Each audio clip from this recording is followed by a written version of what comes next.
Certa vez li algo que dizia que o suicida, na ânsia de matar a dor, acaba matando a vida. É isso mesmo? Um amigo nosso estava devendo muito e, por não aguentar a pressão, deu fim à dor e com ela acabou a sua vida. Será que ele foi para o inferno? Essa dúvida me persegue até hoje. Muito obrigado pelo programa e que muito tem nos ajudado. Tem um outro aqui que fala assim: em que se baseiam os evangelhos para dizer que todo suicida vai para o inferno, Caio? Acho interessante também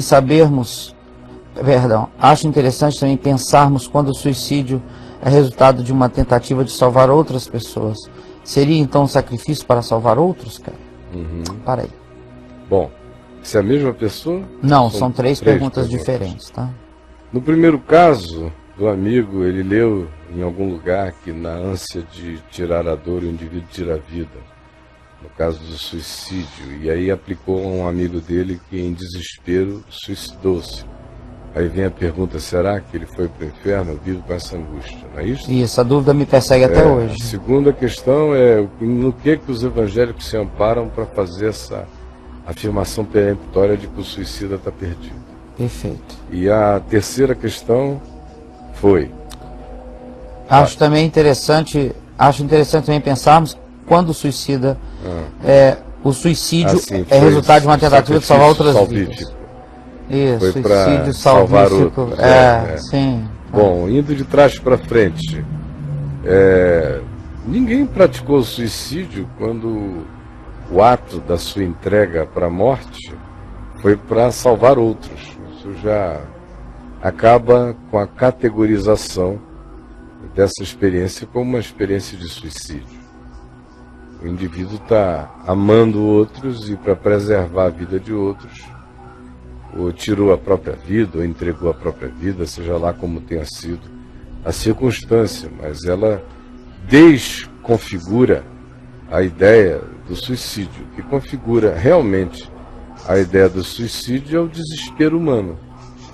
É a angústia humana, na solidão humana, que toma essa decisão em relação a não suportando mais a dor de ser, a dor de existir, a angústia do viver, o indivíduo decide tirar a própria vida. Isso é o que caracteriza, não importando quais sejam as causas.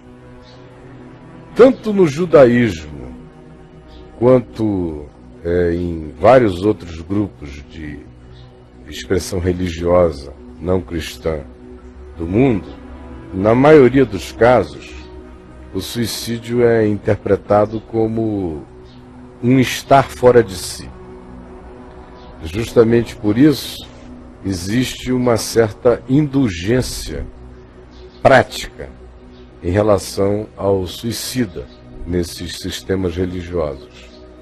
Embora, na construção doutrinária do judaísmo, não do Antigo Testamento, que praticamente não fala no assunto, mas do judaísmo, que construiu muitas doutrinas paralelas, na construção doutrinária do judaísmo, o suicídio seja chamado de pecado, não se o recomende sob hipótese alguma, e ainda tem aquele agravo histórico de fazer com que o suicida não seja sepultado no cemitério dos normais.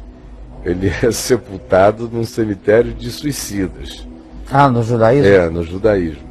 Tem um cemitério de quem suicidou? Mas em geral, mesmo na cerimônia de encomenda do corpo, eles dizem que estava fora de si, tentando quebrar o significado do ato cometido, como carregando qualquer implicação eternizantemente maligna para o indivíduo.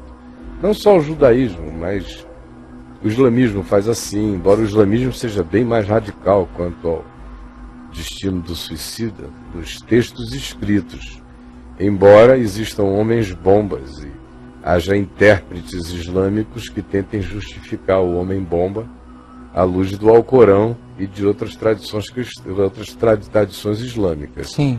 Mas os textos islâmicos mais antigos e originais são completamente contrários. E o catolicismo sempre foi veemente quanto a declarar que o suicida estava, no mínimo, no purgatório depois que inventaram o purgatório. Antes de inventarem o purgatório, que foi uma invenção bem recente, uma construção na história do catolicismo, foi uma descoberta bem recente, foi uma espécie de novo mundo intermediário para os católicos. Foi um Cristóvão Colombo descobrindo o purgatório como lugar de purificação, como uma transição entre a terra e a eternidade celestial. Criou-se o purgatório como lugar de pagar penas para a salvação. Antes mesmo do surgimento do purgatório, o catolicismo sempre olhou para o suicida de maneira completamente negativa e não poupou ninguém de ouvir que o seu ente querido suicidado estava perdido. E, embora você tenha encíclicas católicas no livro de catecismo católico, você vê lá numa das cláusulas, 2244, uma coisa assim, está lá escrito que ninguém deve julgar um suicida como sendo alguém que foi para o inferno, porque só Deus conhece os mistérios do coração humano. Embora isso esteja escrito lá, na prática, diferentemente do judaísmo, que no que se diz na doutrina é pesado e na prática eles aliviam, no catolicismo o que se diz no catecismo é benigno, quanto a não se meter, deixar isso com Deus, mas na prática a gente sabe que os suicidas são tratados, e até há não tanto tempo atrás eram tratados de maneira muito, muito perversa. E a família sofria muito e tinha que rezar demais. Famílias de suicidas gastavam uma grana, não só rezando, mas pagando missas e missas e missas e missas e missas para ver se catapultavam o cara daquele estado de purgatório, no mínimo, e um purgatório horroroso. Já os protestantes, e com os protestantes os evangélicos, sofreram um monte de mudanças nesse processo. Porque o protestantismo original, com Martim Lutero, por exemplo, lidava com a questão do suicídio de maneira muito diferente da Igreja Católica. E foi um dos aspectos que promoveram, que estimularam o racha. Foi quando Lutero, como monge agostiniano, viu lá na paróquia onde ele servia, que uma determinada criança, sim, adolescente, tinha se suicidado de agonia. Uma criança que dia após dia vivia em estado de abandono, de muita tristeza, de muitos maus tratos, e ele sabia. E ela se suicidou. E ninguém queria oficiar o ato fúnebre da criança, e nem tampouco designar ao adolescente uma sepultura digna. Queriam enterrá-lo longe, e numa vala assim qualquer, e acabar a história, jogar a terra por cima, virar as costas e não tocar no assunto. Ele ficou tão indignado com aquela situação que ele abriu uma cova ali no ambiente da paróquia. Oficiou o ato fúnebre, gritou, esperneou e bradou sobre o pecado e a blasfêmia de se tentar penetrar nos escaninhos do coração humano. E fez o que era proibido fazer. E isso foi uma das coisas que geraram as últimas gotas d'água para a ruptura dele com o sistema religioso católico, e as perseguições foram se intensificando a partir daí. Como eu disse, a partir de Lutero, não dá para a gente dizer que o protestantismo tem uma linha mestra a definir essa perspectiva relacionada ao suicídio. Os grupos históricos, e aí por históricos entendam os reformados, Igreja Reformada na Europa, Igreja Reformada americana, os presbiterianos europeus e americanos, Os batistas, que são de outra linha, da linha anabatista, mas que são considerados um grupo histórico, também tem uma posição interessante. Não há nada dramaticamente escrito com relação a danar o suicida, mas existem declarações, como por exemplo, eu me lembro de já ter lido uma de um importante líder batista aí por volta de 1880 e alguma coisa, oficiando um ato fúnebre de um suicida, dizer: não nos metamos.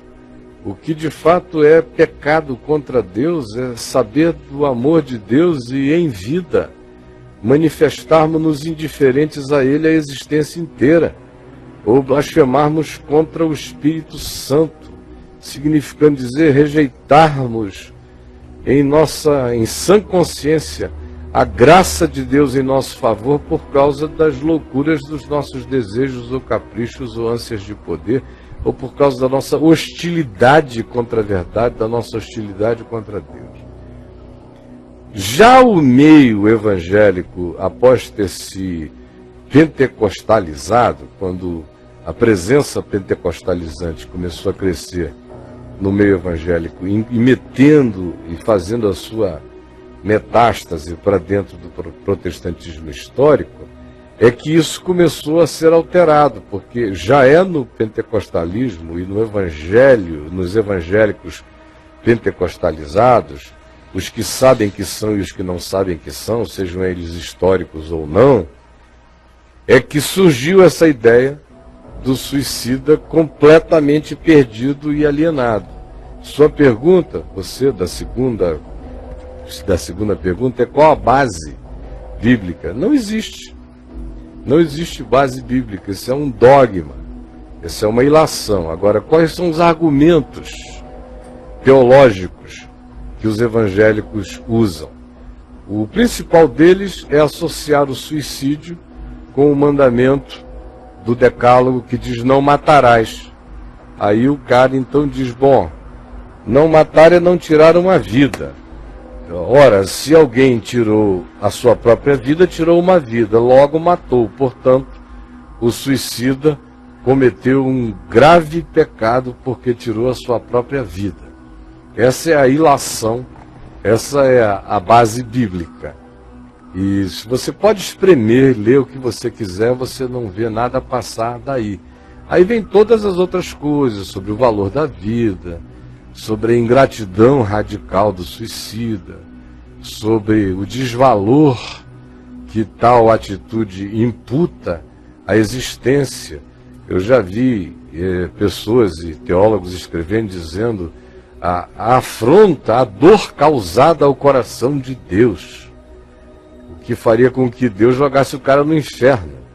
Ora, é um Deus tão sensível, tão magoável, tão dolorível, tão extraordinariamente frágil, tão pequeno e tão mesquinho, porque ele ficou com aquela dor. Ele disse: então sai que eu não quero mais te ver, vai para o inferno, meu filho, criatura ingrata. Então o cara vai para o inferno porque tirou a sua vida e aí matou.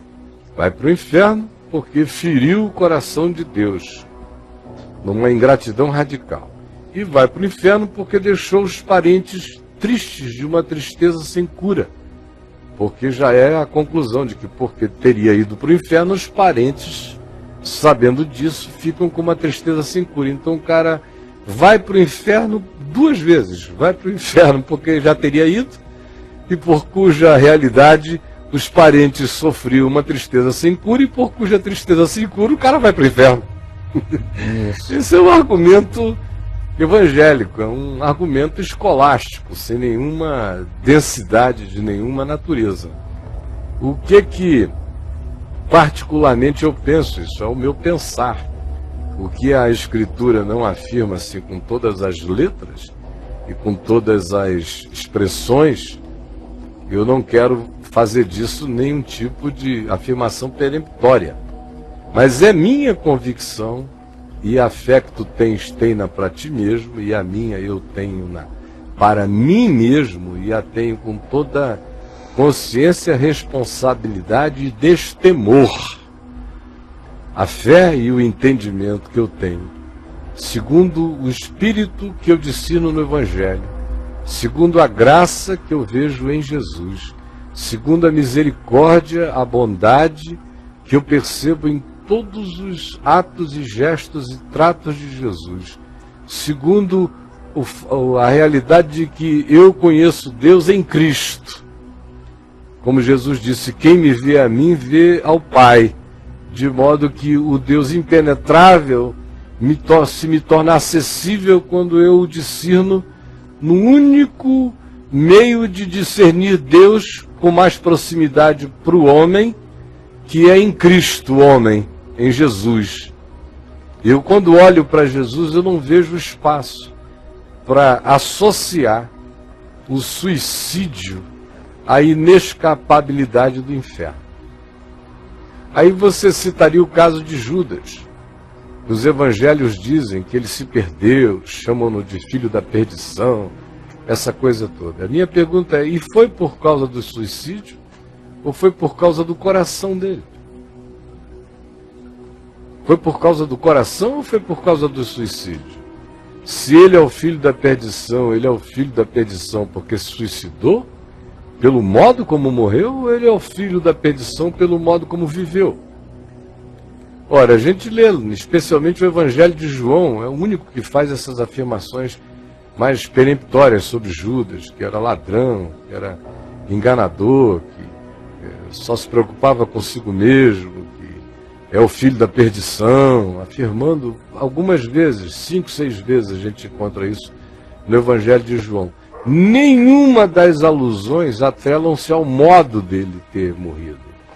Todas elas vinculam-se ao modo como ele viveu.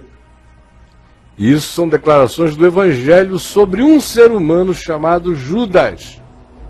Agora, até mesmo acerca de Judas, eu não seria tão peremptório, porque uma coisa é você ser o filho da perdição num arquétipo histórico, de percepção histórica. Outra coisa é o que aconteceu depois, o evangelho de depois, a boa nova de depois, estar ainda por ser revelada a todos nós. A gente conhece a boa nova para hoje. A boa nova de depois é algo que não nos foi revelado ainda. E só já o foi para aqueles que para lá passaram. Agora, para nós, o que nós temos como evangelho é evangelho para o dia chamado hoje, para essa existência presente. Então, até mesmo acerca de Judas, eu não seria peremptório em nenhuma direção. Então, olhando para Jesus, o que eu vejo é o que eu lhe digo quando eu vejo Jesus vendo caso a caso, pessoa a pessoa. Eu nunca o vejo tendo uma norma única para tratar industrialmente os seres humanos. Tudo é caso a caso, pessoa a pessoa. As palavras dele se pessoalizam. Ele tem um conceito. É mais do que não adulterarás para fora. É se alguém no coração olhar para uma mulher com intenção impura no coração, já adulterou com ele. Aí a gente chega em João 8 e vê uma mulher adúltera, todo mundo querendo apedrejá-la por uma escala industrial de punição, e vocês vejam o que Jesus fez, como é que ele tratou, como é que ele aplicou, como é que ele interpretou, qual foi a graça que ele usou. O que nos mostra que uma coisa é o conceito, outra coisa é o aplicativo, porque o conceito é uma norma universal.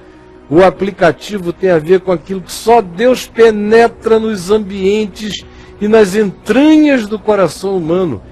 Eu vivo pela norma universal, mas eu sei que eu estou sendo discernido e percebido para o bem e pelo mal pelas realidades íntimas do meu coração, que algumas delas estão para além da minha própria percepção.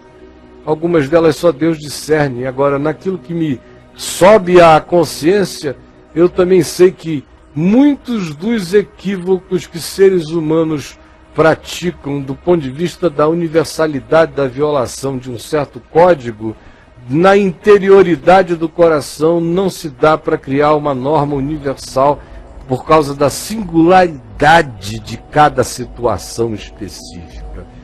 o que nos deixa calados e silenciosos e reverentes e com santo temor, porque ninguém sabe. Você viu aí o Missaia do lado de fora todo legal, morrendo, indo para o lado de lá e dando de cara com um capirotaço, assim, sentado numa montanha de ouro.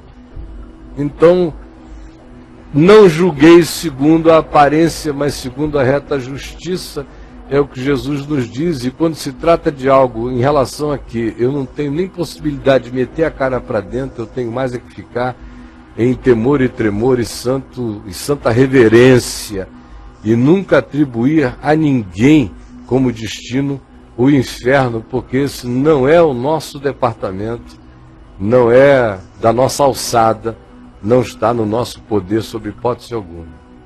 E para concluir, eu quero dizer o seguinte: pessoas se suicidam também por causas diferentes. Aqui o primeiro amigo mencionou o caso de um companheiro dele que, por causa de uma falência, de dívidas, entrou num desespero tão grande que se matou. E a gente conhece centenas e milhares de casos desse tipo. O cara olha e diz: eu não tenho como bancar minha família, não tenho como me apresentar à minha família, eu não tenho como aguentar esse peso. É um peso desesperador, especialmente quando a pessoa tem muito pouca esperança para além da linha do tempo. Agora, e essa é uma das causas mais comuns, é esse tipo de desespero aqui levantado pelo nosso companheiro. Uma segunda causa tem a ver com angústias de natureza psicológica. Está tudo bem, não está devendo nada a ninguém, a vida continua, o indivíduo tem mulher, tem filhos, tem tudo, não há nada espetaculosamente desgraçado acontecendo em volta dele, mas ele carrega na interioridade uma desestruturação psicológica, uma agonia latente, uma angústia de ser, uma irresolução profunda. E tem gente que não suporta e dá cabo da vida. Tem outros que fazem isso em razão de elementos que a gente pode, por uma autópsia, verificar. E quando já não se verificou antes, hoje em dia, por radiografias computadorizadas, tomografias, pessoas com tumores no cérebro, por exemplo, pressionando o tempo todo uma determinada área do cérebro, fazendo com que a noção de realidade do indivíduo se altere. Não é incomum a gente ver coisas relacionadas ao suicídio acontecendo a essas pessoas. Ou quando você vê o usuário de drogas, que usam drogas tão pesadas, que vão se intoxicando tanto que o seu senso de realidade é completamente alterado. E às vezes você vê o indivíduo, por tal senso de realidade alterada, ou tomar uma overdose, ou fazer alguma coisa que culmina com a destruição da própria vida. E o clichê que se põe é suicídio em cima daquilo ali. Ou você vê o caso de pessoas que sofrem de esquizofrenia, não são todas, mas alguns esquizofrênicos, na agonia de não serem entendidos, pelo sofrimento que carregam de verem coisas que ninguém vê, de ouvirem coisas que ninguém ouve, de existirem no paralelismo de um mundo auditivo, sensorial, que não corresponde ao que os outros admitem. E ele vai se angustiando, se angustiando, se angustiando. Não raramente a gente vê esquizofrênicos tomando essa medida final contra a própria vida e se matando. Então, são tantas as causas, são tantas as razões que qualquer pessoa com um pouco de bom senso, de juízo, de amor, de graça, de compaixão, não se mete nessa história, porque quem de nós pode saber o que aconteceu com o indivíduo? Outro dia eu mostrei aqui um documentário de um cara que tentou se matar e depois que se matou se arrependeu, né? Profundamente, se arrependeu até a morte. E diz: ai meu Deus, o que é que eu fiz? Tem misericórdia de mim, morto, coração parado, cérebro parado, tudo parado, e o cara sai do corpo e diz: não, por que eu fiz essa loucura? Tem uns 2 meses eu mostrei esse documentário aqui. E aí a misericórdia de Deus permite a ele voltar. Ele contou aqui para nós essa história, como eu já ouvi de outros, não em documentários, atendendo gente que diz, olha, eu tentei me matar, mas a experiência que eu tive de lucidez antes de conseguirem me fazer escapar e me trazer de volta foi tão profunda que eu sei que a continuidade daquilo, se tivesse continuado, não me levaria para nenhum abismo, mas para a graça de Deus, porque a luz do arrependimento que me veio e da súplica ao Pai foi tão forte que eu sei que o meu caminho seria outro. Agora, com isto, gente, pô, não tem ninguém estimulando ninguém aqui a se matar nem a se suicidar. A gente tem que se agarrar à esperança de viver com todas as forças. Lembrando de gente importante e séria como Paulo, importante na perspectiva do conhecimento de Deus, do discernimento espiritual do significado da vida. Mas ele diz aqui em 2 Coríntios, no capítulo 1, um texto que eu acho que deve ser ouvido por nós com toda consideração, como todos os demais. Mas no dia de hoje, preste atenção neste texto, onde ele diz, 2 Coríntios, capítulo 1, verso 8, não queremos, irmãos, que ignoreis a natureza da tribulação que nos sobreveio na Ásia, provavelmente em Éfeso, porquanto foi uma tribulação de natureza tal que se tornou algo que ficou acima das nossas forças, o podermos suportá-la, a ponto de desesperarmos até da própria vida. O que Paulo está dizendo aqui?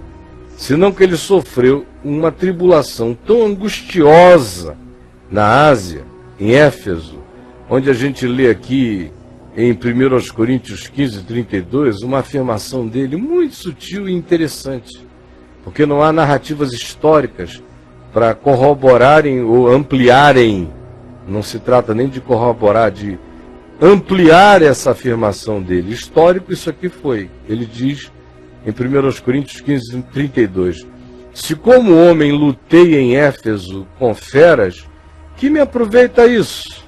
Se os mortos não ressuscitam, comamos e bebamos que amanhã morreremos. Então ele teve uma experiência que não está narrada em lugar nenhum, nem por ele próprio, exceto nessa questão retórica que ele aqui levanta, afirmando um fato histórico que com ele se tinha dado, dizendo que em Éfeso ele tinha sido exposto aos leões, às feras. E eu tenho, assim, uma intuição de que aquilo a que ele faz referência em 2 Coríntios, no capítulo 1, no verso 8, provavelmente seja essa natureza de tribulação, de ficar ali sendo acossado por feras famintas. E ele diz, foi algo acima das nossas forças, aquele modo de morrer era uma coisa horrorosa, a ponto de que, se eu pudesse, eu teria tirado a própria vida para não me submeter àquele modo de morrer. É quando o modo da morte é tão violentamente desgraçado, que se o indivíduo tivesse um modo de tirar a vida menos desgraçado do que aquele modo de morrer que está posto diante dele, ele o faria. O que nos coloca numa relatividade total dessa questão do que significa tirar a vida. Porque, na realidade, nós estamos lidando com as angústias do existir, como disse Søren Kierkegaard. Quando na vida a pior coisa que um ser humano conhece é a morte, ele quer viver, quer viver, quer viver.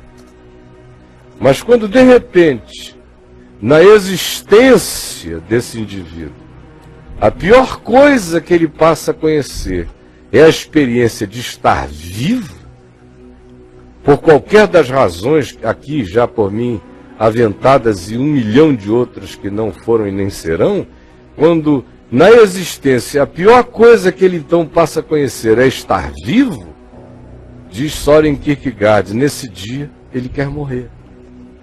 porque ele encontrou algo muito pior do que o que ele pensava que fosse a morte, ainda que a morte não mate ninguém, mas isso creio eu, isso cria Paulo, isso cria aquele que crê em Jesus, isso cria aquele que já meteu a língua na eternidade, tomou posse pela fé de todo o bem, de toda a glória que nos está reservada em Cristo Jesus. Mas o indivíduo sem essa consciência, sem essa esperança, tem na morte o referencial final de desespero e de desgraça, e de cessação da existência, até o dia em que ele já não se agarra mais à vida, porque na existência ele conheceu algo pior do que o que ele concebe como sendo cessar de existir e de viver pela chegada da morte. Nesse dia, então, essa pessoa deseja morrer, porque a vida se lhe tornou pior do que qualquer que seja a concepção dele do morrer. Aí eu pergunto a você, essa pessoa que assim sentiu e assim praticou, estava querendo tirar a vida ou estava querendo escapar de algo que não era vida? Escapar de uma existência já carregada de angústia, de desespero, de não solução, de aflição, de desesperança. Ele estava pulando para a morte ou apenas querendo escapar de algo que era para ele inconcebivelmente insuportável, como disse Paulo, acima das próprias forças, a ponto de desesperarmos da própria vida? E a resposta para mim é óbvia. A maioria dos suicidas não está querendo morrer. A maioria dos suicídios não está mais aguentando viver e existir uma existência que de vida não tem nada. O mais, minha gente, é melhor ficarmos com temor e santo tremor, sabendo que Deus é luz, que só Ele penetra as entranhas do nosso ser, e que se nós somos chamados por Jesus a não julgarmos para não sermos julgados em relação àquilo que a gente vê no horizonte das nossas percepções, quanto mais em relação àquilo que está para além de ambientes onde o nosso olhar possa de fato alcançar e o nosso discernimento possa chegar, porque trata-se daquilo que só concerne a Deus e ao homem. É algo que só acontece na dimensão da intimidade mais profunda de um ser humano com a luz do olhar do seu Criador, do seu Senhor, que também é o seu Redentor. E ninguém se meta entre eles, é meu conselho de todo o coração.